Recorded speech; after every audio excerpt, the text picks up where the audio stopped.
Okay. So, one day I was listening to the co-op radio station. Great, I love the station, but they were playing some songs. Well, I'll tell you, there was one they sang, and it struck me. So I wrote a poem. It's called "The Bible Is My Roadmap," and that's the song. You can actually probably Google it and listen to it. But I use the Bible as my roadmap. The children of Israel used it too. Now this bothered me all morning since I heard it on the radio. May we rewrite history as we please? I mean, the children of Israel, according to history, preceded the Bible by approximately 400 years, more or less.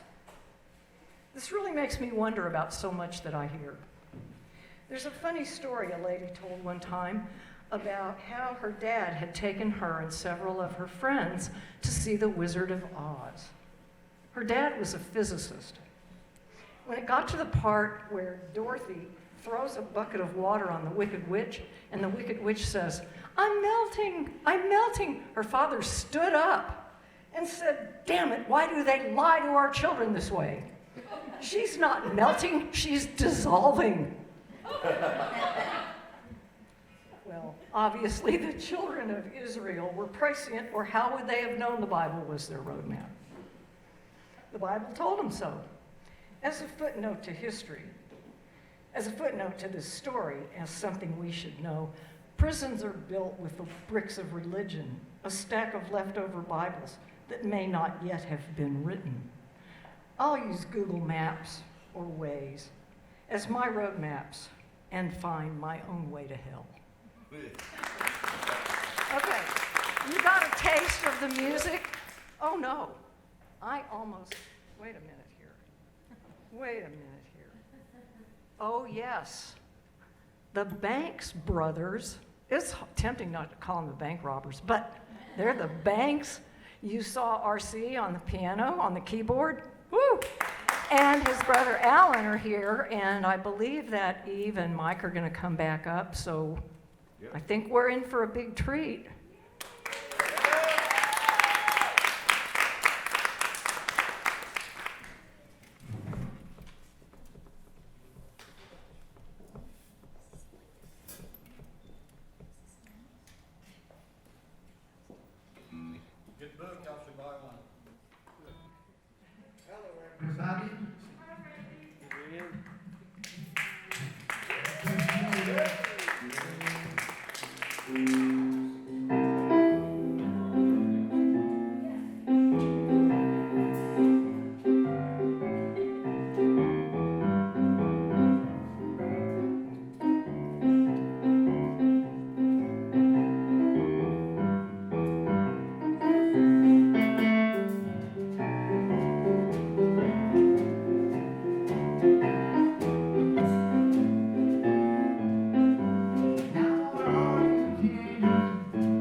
does.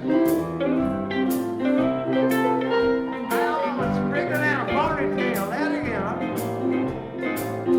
'Cause I know my girlfriend does. Oh yeah, look out now.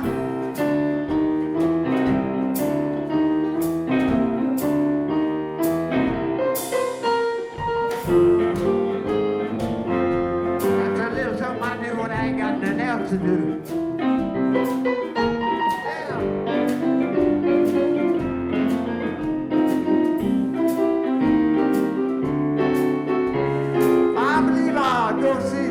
Seven brothers or seven sisters or somebody. Anybody help me find my baby? Oh yeah, I'll pay for it. Anytime you see me, I always got plenty of money in my pocket. I always got 34, 40 cents in my pocket.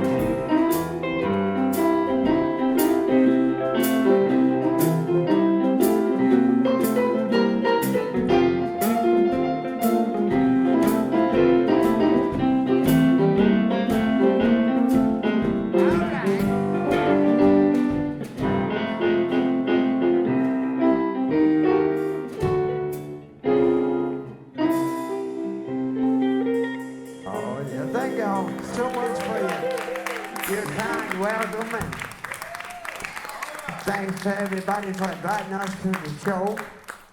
I happen to be having inside with the producer of the show, Mrs. Dallesandro, invited me to come play for you because she wrote some songs back in the 70s.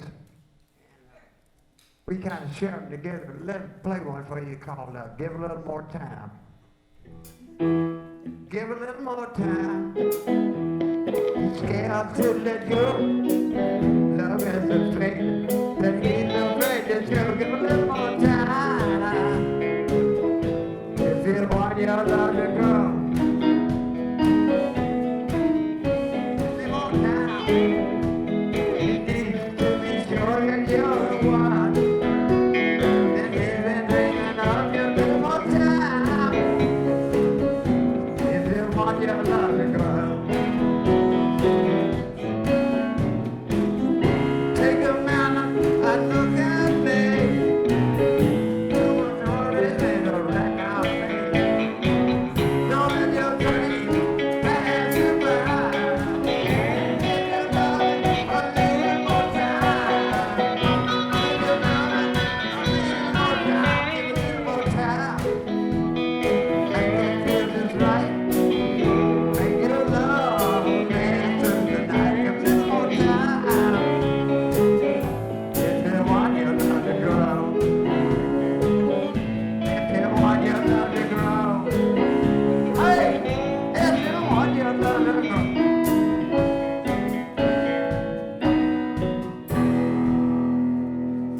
Some people don't think Kim is being cheerful, but she used to be.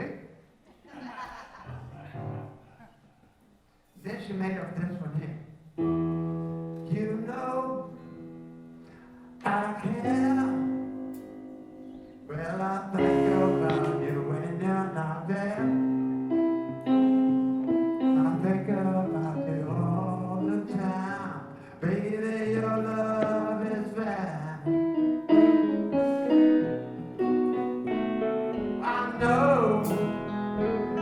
You cry, well I know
Baby, your love is fine.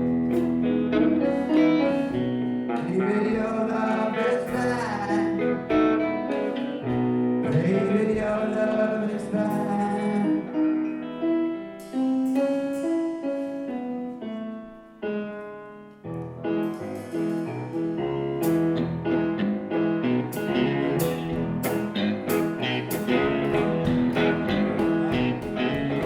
Hey, everybody. Oh, look at this man. We're gonna party now. I'm good plan. Don't show it out there. My name was Philip. We gonna shake it, baby, shake it, baby. I'm gonna take it, baby. I'm gonna take it, baby. I'm gonna take it, baby. I'm gonna get all around and well. I said, oh, you pretty girl. Oh, look. Look at me, shake it, baby.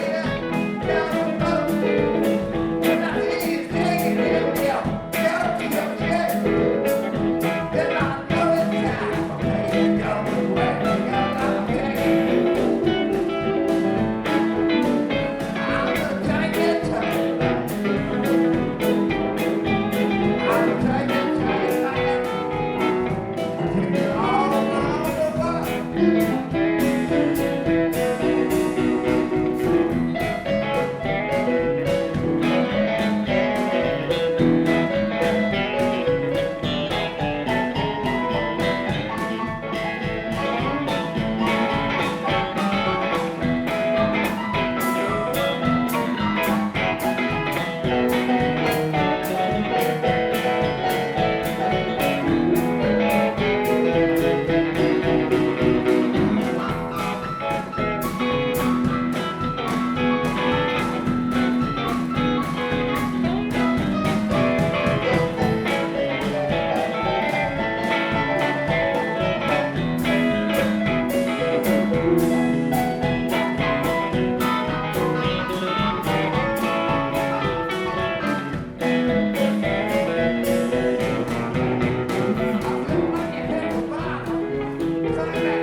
I'd like to ask my companion here, this is Charlie Allen, sweet Charlie Allen from Flutterville.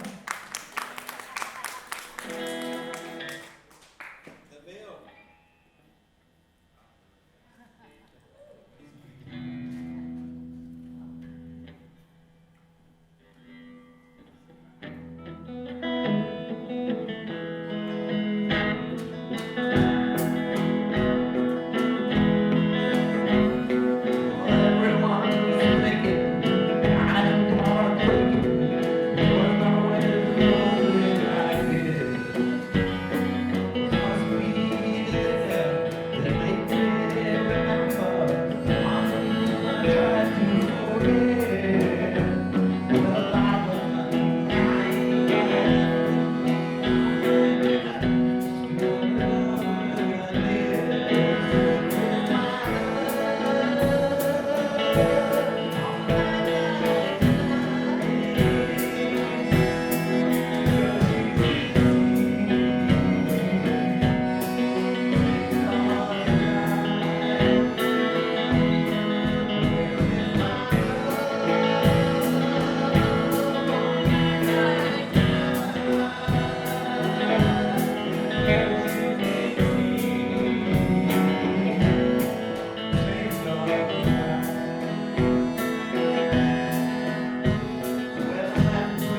is coming back now.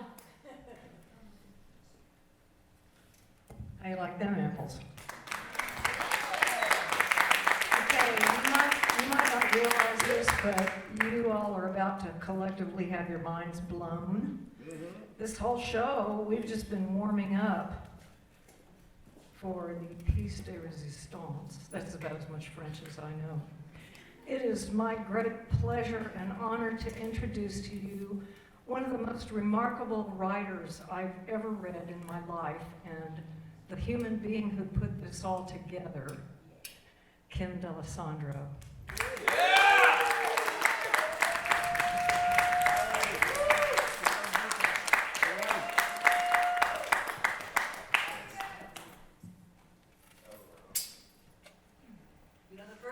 Really want to do tonight is thank a handful of people that made this happen. I just had an idea, but I was talking to Mary Nelson, and Mary Nelson is a person that's from my past, because when I first came to Austin, I was in a child's psychiatric hospital, and that's where I met a few people that are here, and that was because of being not so great in Germany, who threw me out, and then I was there. So Mary Nelson, who saved me from the Nut Hospital, along with Randy Hugh, who is also here, was the stage manager of this show, and thank you so much. And we had a fun conversation, me saying, is there some place, like a taco hut that closes early that I could read or something in Austin? She called me back and said, well, I have this friend named Lisa who owns this theater, the ground floor, and maybe you could talk her into letting you do something, and maybe you guys should talk or whatever, and I don't know what will happen, and which brings us to today. But when Lisa called me back and said today was open, then I had to call Charlotte, because she can put together an idea and make it into what you're watching today.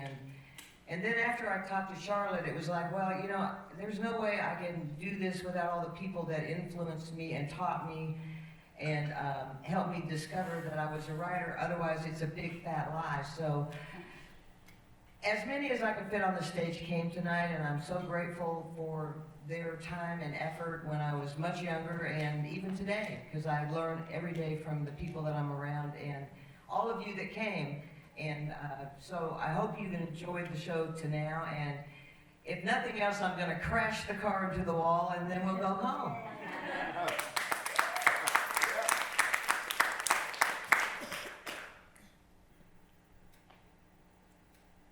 This is a short story called the Palomino One Stop.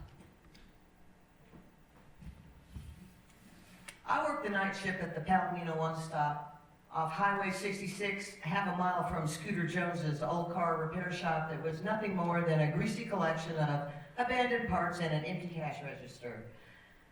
The name implies something other than what the Palomino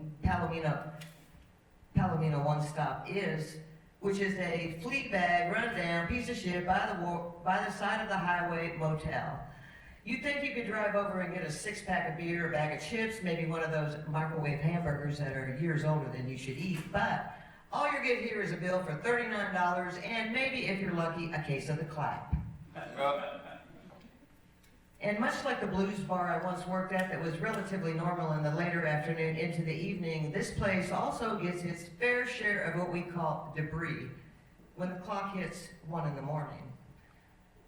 On this night, I had been running late, as happens sometimes when my dealer won't answer the phone, and I decide to drive over and get what I need to stay awake through the night that belongs to me, which is different than the night that belongs to you, some nights being better than others, but mine fairly predictable in their unpredictability. It all comes with the territory working at the Palomino. I was minding my own business, and something slipped my mind. I felt like something fell through the cracks, and those moments when you just know you should be doing something else and you're busy doing what you're doing. That happened. And it rattled me and made me brake and slow down to a crawl, like if I could find it, maybe if I looked hard enough at the stores and the people and the noise, and maybe it would be revealed in the background noise or the shouting on the corner. Maybe that woman right there in orange. Yeah, she might know what I forgot. which then led me to an irrational anger at everyone for keeping it a secret and not telling me, so I sped up and I was pissed. So I got where I was going, and I copped, and I shot, and I headed to work. Still that itch of a thought buzzing in my brain, but the chemicals sedated the urge to persist in any kind of discovery, just a tiny buzz like a gnat on a hot summer night, irritating but not life-threatening, like a bee would be, me being allergic and all.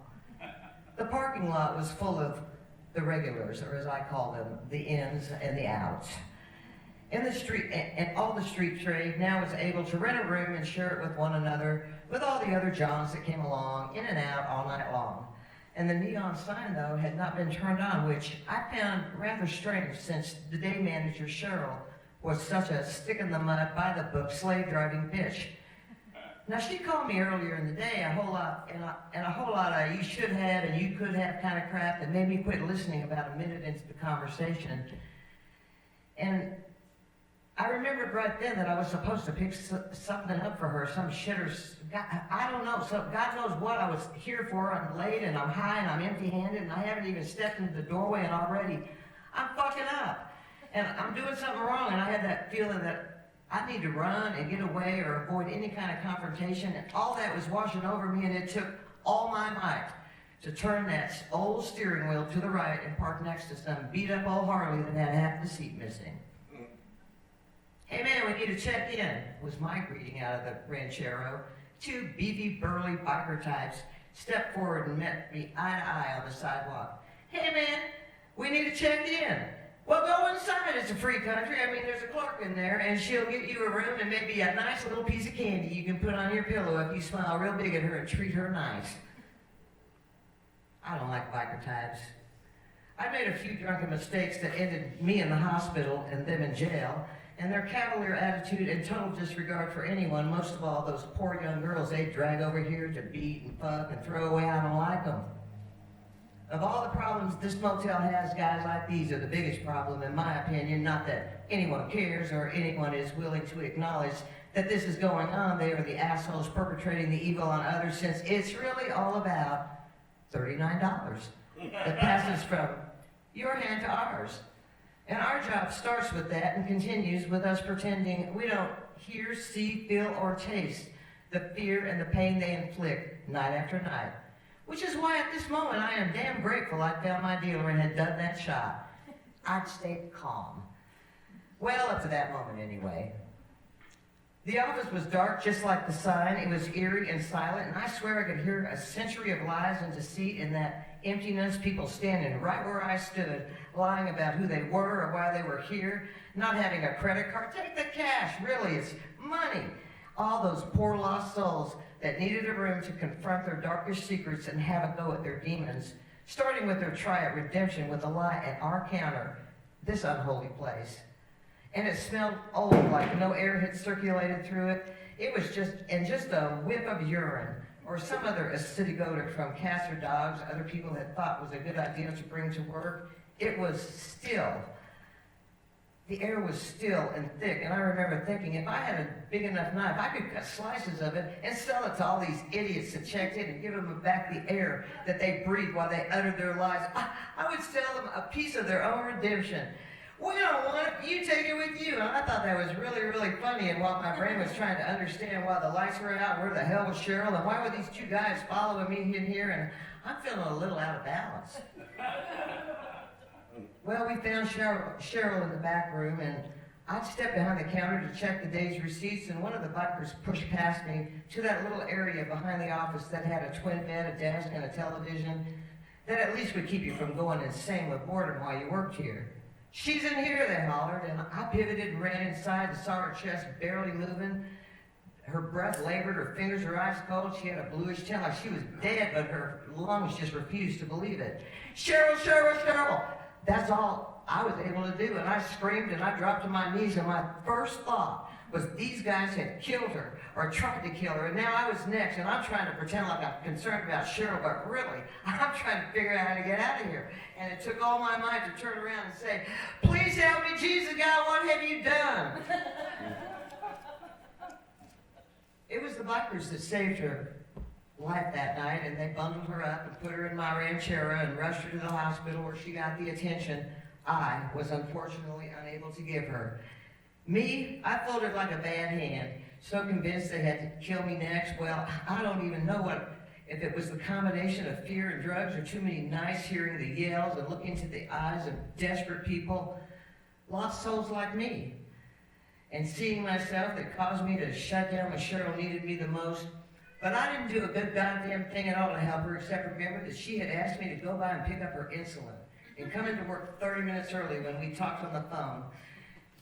About a week later, after all that, I stopped by Scooter Jones's old car repair shop and looked through all the crap that he'd left behind until I found the parts and pieces to weld together, something or a way to find some way to express my appreciation, and also as an amends of sorts to those biker guys I'd hated from the moment I first laid eyes on them.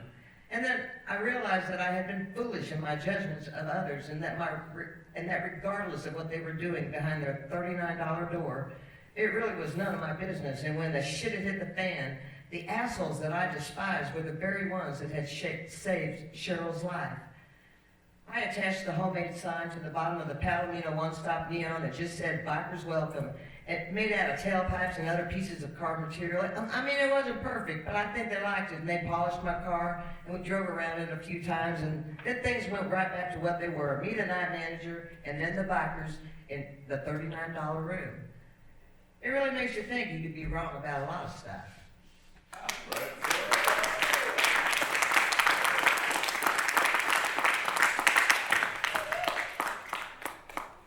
This is a portion of a short story that I actually just wrote like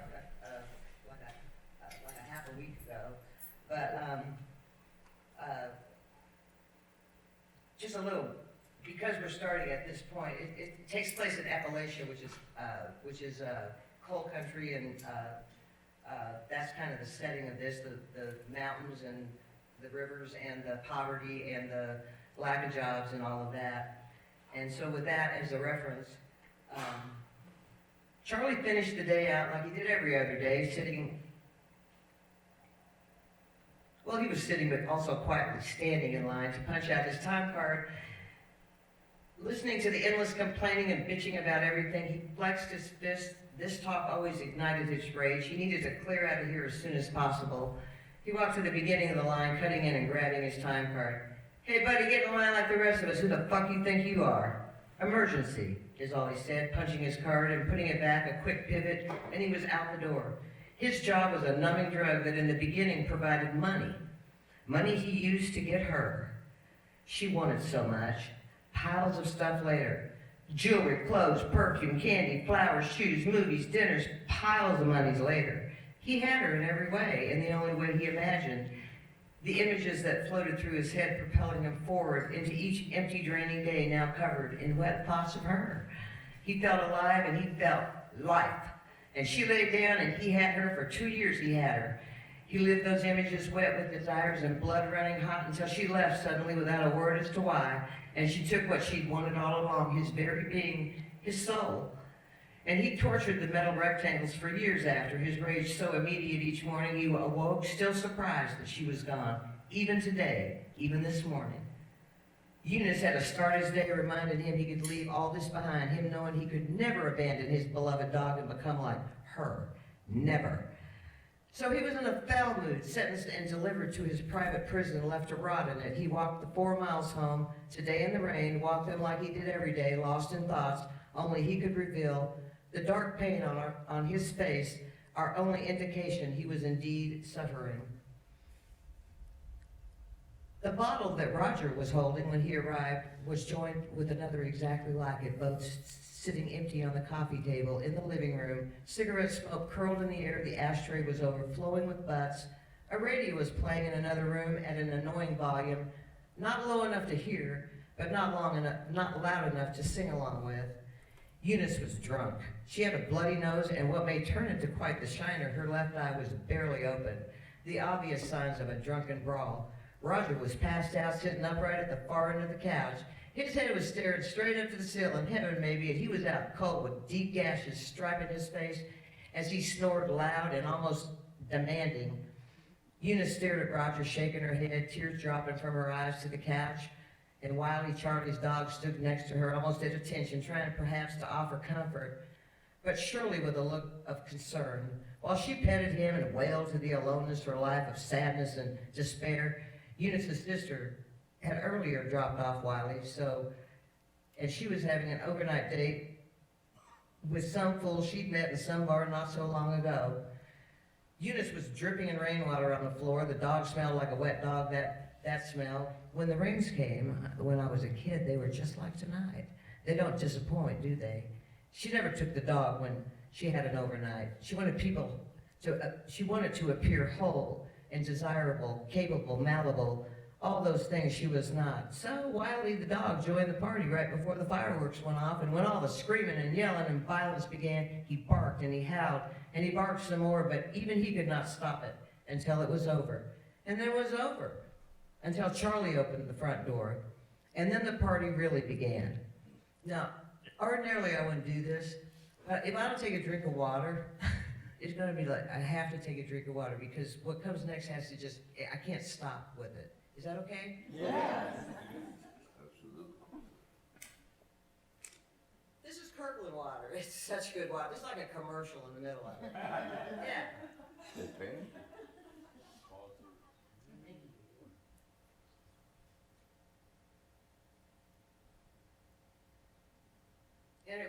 And it was over until Charlie opened the front door.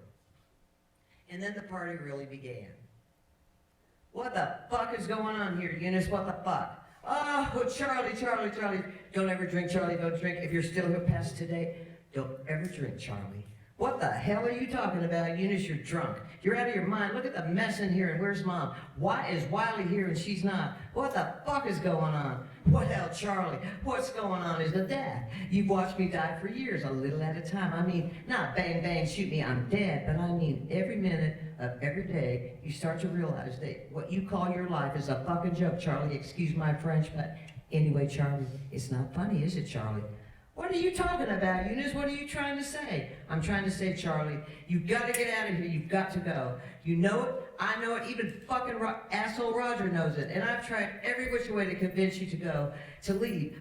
Even before that bitch screwed you over, didn't I? Didn't I try to convince you to go? Didn't I? Stop calling her a bitch, Eunice. She was young. I was stupid. How does that make her a bitch? Oh, you don't know. Nobody told you, Charlie. She was sleeping with all the guys you work with. It was common gossip for over a year. Oh, for God's sake, Charlie. Smell the fucking coffee. What the fuck are you talking about, Eunice? Have you lost your fucking mind? How is any of what you said even possible? How? She loved me, Eunice. She told me over and over, and I believed her. And then she had to leave. Why? Why? How do I know? She left, poof, like a ghost. Not a mad word, not a fuck you, not an endless accusation, none of that. She just was, and then she was not. Got it, Eunice? Oh, Charlie, there's that anger I told you about a long time. There it is. It makes you feel alive, doesn't it? Makes you feel alive that while that hot blood is racing through your body right now and killing your spirit a little more each time, more than the last time you got mad. Isn't it, Charlie? You feel that right now, don't you? God damn it, Eunice, you're really pissing me off right now, and I'm in no mood for this. Please go to bed and sleep it off. Eunice walked to the credenza in the dining room and opened a drawer and removed a large envelope and an item wrapped with a white cloth, putting the item in the front pocket of her sweatpants. She walked towards Charlie, extending the bulging envelope in his direction. Take it. This is all the money I saved, almost $26,000. Take it, Charlie. Get out of this toxic petri dish of a town and save yourself becoming what you fear the most. Take the money, Charlie. Charlie turned away and noticed that Wiley was standing behind Eunice, and their eyes locked, and after a few minutes, Wiley started to walk past Eunice. She grabbed his collar. This fucking dog is your big excuse to torture yourself in this town for the rest of his life. This dog. God damn it, Charlie, what do you have to say about that? How can you let a dog, a D-O-G, decide the rest of your life, Charlie? I've been in the world, and I've traveled, and I've seen places you would die if you saw them. I've been in the world, Charlie, and as your Aunt Eunice, you must leave here. Let go of Wiley, Eunice. What the hell is wrong with you? For Christ's sake, let me live my life my way. You live your life any way you want, Charlie. Me, I'm better off dead. Same as you'll feel when you're my age, maybe way before, and you're gonna remember this envelope full of money, and you'll remember everything I said about everything I talked about it, all of it, and you will die in that moment, Charlie, just like I did. Your mother did, fucking Roger did. Everybody in this goddamn town did, Charlie. And you'll be just like that, just like us, just like me. And before Charlie could say another word, she pulled out the item wrapped in the white cloth and pushed it against Wiley's head and pulled the trigger. And when Charlie snapped, and then Charlie snapped in half. And without even knowing he thought it, his hands went around Eunice's neck, crushing her windpipe and strangling every breath she would never take again. And the sound of Wiley's anguish howl ringing in his ears, and he thought of her laying down for him over and over until the rage pushed forward. And in that holy moment for both of them, he remembered Donovan, his only friend. If saying hello and 6 or 7 lengthy conversations over years constituted what a friend is, he remembered Donovan was dispatched and would report this incident just the way that Charlie would tell him. Roger would become the suspect, and Eunice was now dead, what she professed she yearned for anyway. Charlie was in the clear, not even here, out of town maybe. And so he was pounding her with his palms and his fists and all his might, as if he could insist his will upon her, much like she did earlier with the dough that she used for biscuits. And then she surrendered, and just a hint of satisfaction replaced Charlie's pinched rage. Just a hint. That's it.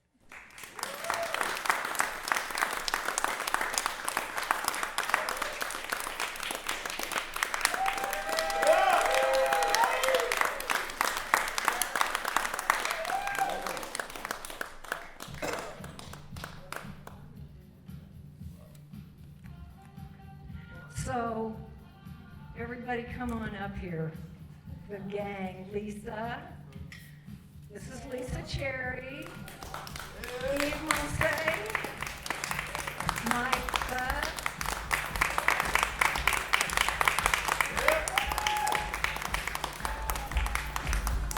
Losing my mind.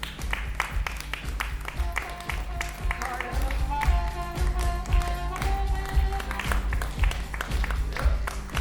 Okay, everybody.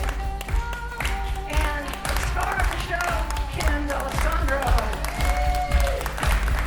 Where's RC? I forgot you guys. I'm sorry. It's been great. Thank you so much.